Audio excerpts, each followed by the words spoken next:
As you walk to the end of Fifth Ave, you are greeted by a white marble arch, which was erected in 1890, commemorating the centennial of the inauguration of George Washington, of whom the park behind it is named.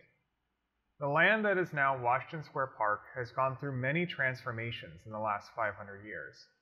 Prior to Dutch colonization, the land was a marsh fed by the Monetta Brook, and there was a nearby Lenape village called Spokanacan.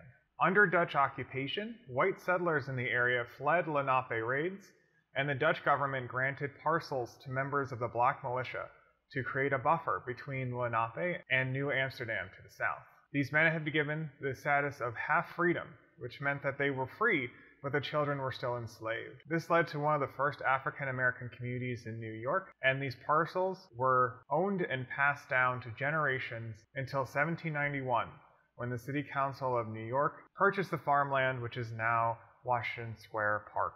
The park was first a burial ground called a potter's field, originally used to bury indigenous people, but then became a place to bury victims of the yellow fever epidemics at the turn of the 19th century.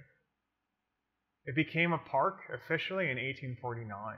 Since then, the park has been a cultural and revolutionary site. Many protests, including the march to commemorate the Triangle Shirtwaist Factory fire in 1912, the Women's Suffrage March in 1915, anti-Nazi protests in 1933, and the 2020 Black Lives Matter protest find Washington Square Park as a central hub.